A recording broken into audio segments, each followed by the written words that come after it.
மகாராஜா படம் இன்று ஓடிக்கொண்டிருக்கிறது. அந்த படத்தினுடைய கதை முழுக்க முழுக்க என் கதையிலிருந்து திருடப்பட்ட கதை.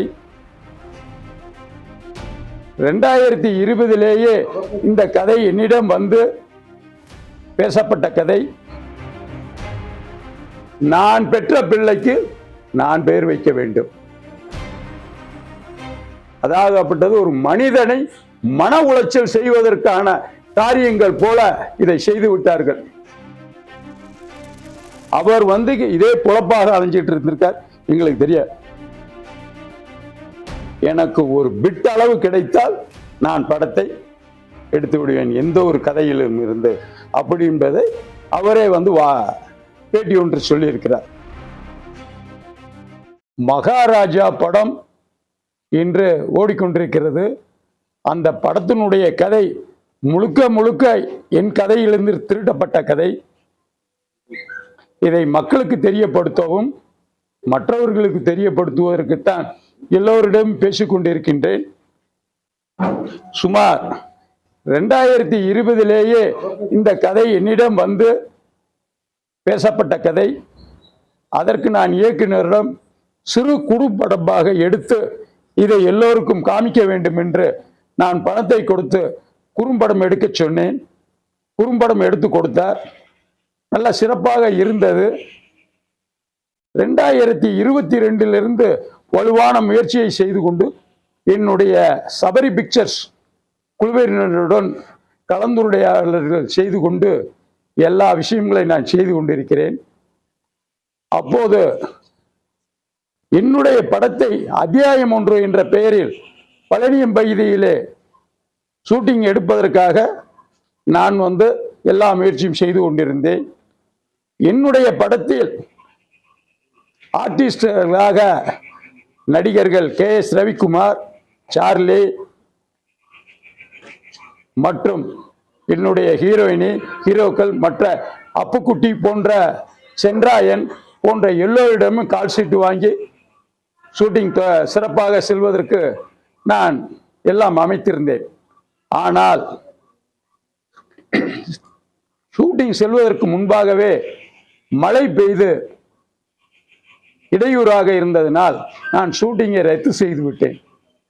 அப்போது அந்த ஷூட்டிங்கை மறுமுறையும் நான் எடுப்பதற்காக நடிகர்களிடம் காலத்தை கேட்டபொழுது அவர்கள் எல்லாம் தேதியை கொடுத்திருந்தார்கள். அந்த தேதியும் நிர்ணயம் செய்யப்பட்டது. ஆனால் இந்த திரைப்படத்தை நான் எடுப்பதற்கு 2 நாளுக்கு முன்பாக மகாராஜா என்ற பெயரில் தியேட்டரில் ஓடிக்கொண்டிருப்பதாக எனக்கு என்னுடைய திரைப்பட குழுவினர்கள் நண்பர்கள் சொல்லியின் பேரில் நான் அந்த படத்தை பார்க்க சென்றேன். முழுக்க முழுக்க அந்த கதை என்னுடைய கதை.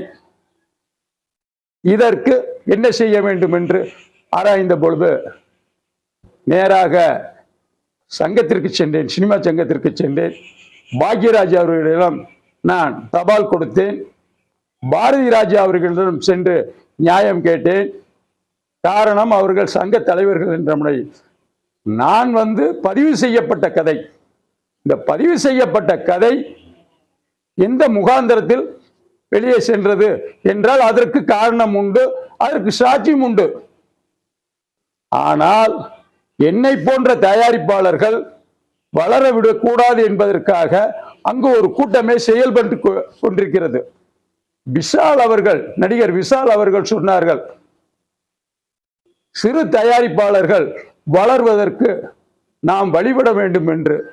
இன்னும் எண்ணற்ற நண்பர்கள் திரையுலகத்தைச் சேர்ந்தவர்கள் சொல்லிக்கொண்டுதான் இருக்கிறார்கள். ஆனால் வளர்வதோ வேறாள்கள், எங்களை போன்றவர்கள் வளர்வதற்கு இல்லை.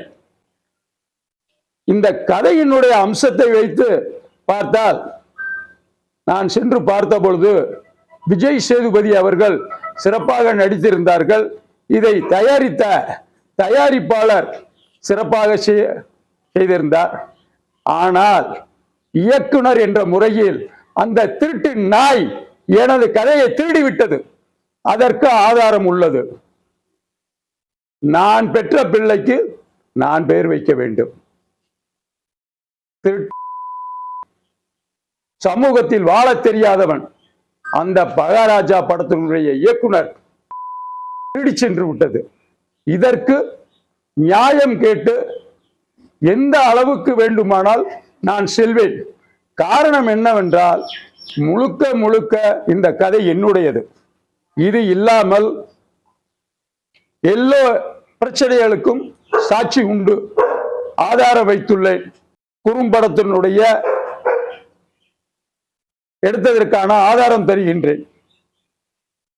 அதாகப்பட்டது ஒரு மனிதனை மன உளைச்சல் செய்வதற்கான காரியங்கள் போல இதை செய்து விட்டார்கள். எங்கள்கிட்ட என்ன ஆதாரம்னா, இந்த பத்திரிகை இது கதையினுடைய அம்சம் 2020 என்னுடைய டைரக்டர் எங்கிட்ட கதை சொல்லியிருக்கார்.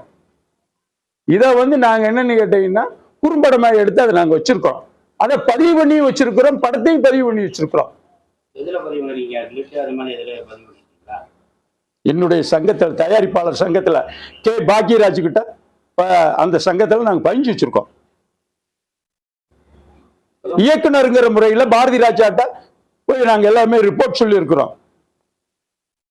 கதைக்கு உரிமையே அந்த கதை எழுதின கதையாசிரியர்கிட்ட நான் இதை விலைக்கு வாங்கி வச்சிருக்கிறது, அதுக்கு ரெக்கார்டு இருக்கு. கதை, இயக்கம் எல்லாமே என்னை சேர்ந்தது. என்னுடைய 2வது படம் இது.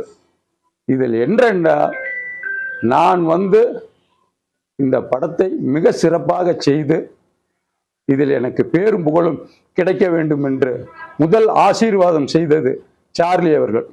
2வதாக இந்த கதையை சொல்லுகின்ற பொழுது விரும்பி நடிக்க வந்தவர் KS ரவிக்குமார். அம்மு அபிராமியிடம் கதை சொல்லி இருக்கிறேன், ஆதாரம் உண்டு. ஹீரோயினி ரக்ஷனா. பாடல் முதல் கொண்டு பதிவு செய்யப்பட்டிருக்கிறது. அந்த படத்தில் பாடல் இல்லை. என்னுடைய படத்தின் முதல் பாடலே மிக மிக மக்களிடத்தில் போய் சேரக்கூடிய விஷயமாக பதிவு செய்து வைத்துள்ளேன். குறும்படம் எடுத்த அந்த குறும்படத்தை கொண்டு போய் நானும் மெட்ராஸில் எடிட்டிங் பண்றதுக்காக கொண்டு போய் கொடுக்குறேன். அங்க கொண்டு போய் கொடுக்கிற போது அந்த தியேட்டரினுடைய உரிமையாளர் ஸ்ரீதர் அவர் இதே பொழப்பாக அலைஞ்சிட்டு இருந்திருக்கார். எங்களுக்கு தெரியாது. இந்த கதையை அவர்கிட்ட சொன்ன ஸ்கிரிப்ட் கொடுத்தது உண்மை. இந்த படம் அவர் வாயிலாகத்தான் சென்றிருக்க வேண்டும் என்பது என்னுடைய உண்மையான நம்பிக்கை. எங்களுடைய கதை பதிவு செய்யப்பட்டது. என்ன பேர்ல பதிவு பண்ணிருக்கீங்க? அத்தியாயம் 1 என்ற பெயரில் உள்ள கதையைத்தான் திருடி அந்த திருட்டு இயக்குனர் கொண்டு சென்று மகாராஜா என்ற பெயர் இந்த படத்தை எடுத்திருக்கிறார்கள். ஆனா என்ன ஒரு சிறப்பு என்றால், விஜய் சேதுபதி சிறப்பாக நடித்துள்ளார். இந்த படத்தை பொறுத்தவரை இயக்குனராக இவன் திருடி விட்டாலும் தயாரிப்பாளர் என்ற முறையில் நல்ல விதமாக செய்திருக்கிறார். நான் அவர்களை குறை சொல்லவில்லை. இது என்ன வகையில் நியாயம்? அவனுக்கு 7 வருஷமாக கதையே இல்லை. ஒரு படம் பண்ணியிருக்காரு, 7 வருஷமா படமே இல்லை. அவன் சொன்ன கதையினுடைய ஸ்டோரி, நயன்தாரா உள்பட பாக்கியராஜ் மகன் உள்பட இந்த கதையை சொல்லி வேறு மாடல்ல சொல்லியிருக்காங்க. அவங்க வேணான்ட்டாங்க. இதுல நான் அப்பாவும் பொண்ணுமா வச்சிருக்கிறேன். அதுல அவரு அம்மாவும் மகனுமாக கதை சொல்லியிருக்கார். இதுல இன்னொரு பேட்டி விட்டு கொடுத்துருக்காருன்னு கேட்டீங்கன்னா, இந்த இயக்குனர் எனக்கு ஒரு பிட் அளவு கிடைத்தால் நான் படத்தை எடுத்து விடுவேன், எந்த ஒரு கதையிலும் இருந்து அப்படி என்பதை அவரே பேட்டி ஒன்று சொல்லியிருக்கிறார். இதற்கு மேல் என்ன ஆதாரம் வேண்டும்? செய்திகளை உடனுக்குடன் தெரிந்து கொள்ள உடனே சப்ஸ்கிரைப் பண்ணுங்க.